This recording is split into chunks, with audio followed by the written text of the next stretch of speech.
Depuis 4 ans, à Genève, le collectif 17 octobre, composé d'une quinzaine d'associations et d'institutions sociales, renforce le mouvement ATD Quart Monde dans la mise en œuvre de la Journée mondiale du refus de la misère.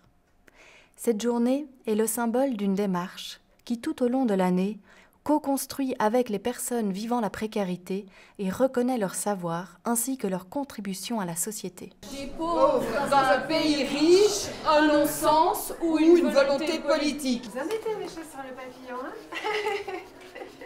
Là où des hommes sont condamnés à vivre dans la misère, les droits de l'homme sont violés. S'unir pour les faire respecter est un devoir sacré. Vous avez un travail qui vous plaît, vous travaillez pendant un certain nombre d'années dans une entreprise, vous gagnez relativement bien votre vie. Bon, c'est pas le top du top, mais ça va, vous arrivez à vivre.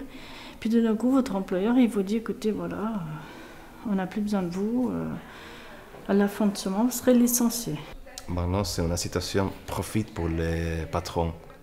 Pourquoi? Parce que c'est vrai qu'il y a beaucoup de main-d'œuvre, il y a beaucoup de personnes qui arrivent ici, qui normalement ne parlent rien du tout français. Mais pour ça, les patrons, ils offrent un salaire vraiment nul. Mais c'est vrai que les personnes qui viennent ici pour travailler, ils vont accepter sa condition. Pour ça, c'est une exploitation. Les programmes d'élimination de la pauvreté ne prennent pas assez en compte l'expérience et la connaissance des personnes vivant la précarité. Quand les gens ils vous posent la question quelle est votre situation, je suis bénéficiaire d'hospice, il y a tout de suite effectivement un retrait qui se fait et puis ils se disent oh bah tiens, celle-là c'est un cas social. Et la dignité commence par le fait de pouvoir vivre dignement avec un salaire correct, des conditions de vie correctes en matière de logement, d'alimentation, de liens sociaux, et c'est bafoué partout.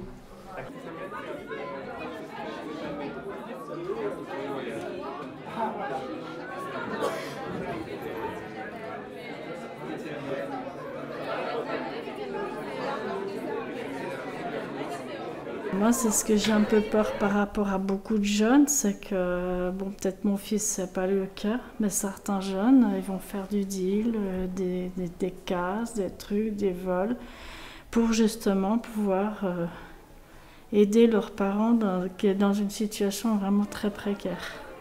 À cause de la misère, s'il n'y a pas personne qui ne peut manger, il sera un voleur pour manger. Vient la violence. On ne peut plus aider.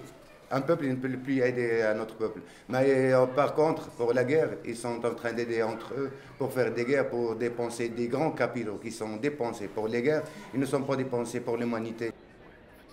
La célébration de la Journée mondiale du refus de la misère, le 17 octobre, est l'occasion pour les personnes qui vivent la précarité et ceux qui les accompagnent de montrer leurs efforts tout au long du temps.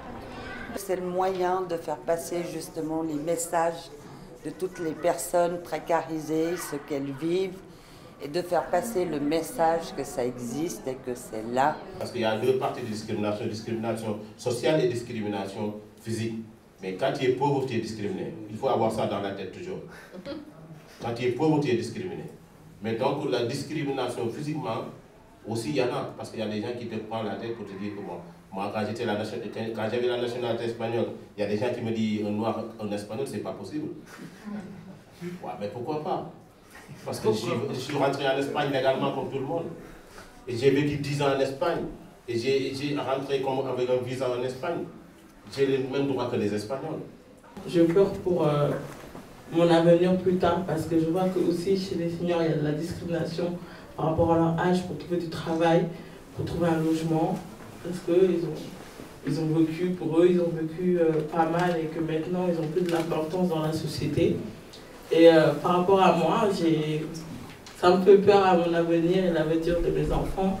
Parce que je me dis, si il y a cette discrimination comme ça, alors moi, si j'aurai leur âge, ça sera comment si on ne change pas? L'exemple des maisons vides dont on parlait avant, des maisons vides qui sont des centaines à Genève. alors qu'on accepte qu'il y a des gens qui sont en dehors. Le vrai problème, il est en permanence, les médias, la télé nous parlent de lutter contre la pauvreté, de lutter, mais le problème, enfin à mon avis, il est de déplacer le curseur. Le problème, c'est qu'il y a des gens riches qui accaparent beaucoup trop notre espace vital, notre nourriture, notre possibilité de nous exprimer, notre... voilà. Et il y a un moment où il faudra qu'on réfléchisse à une journée du refus de la richesse. Bonjour. Pourquoi manifestez-vous aujourd'hui? Nous sommes venus réclamer nos droits. Nous voulons le respect de la société.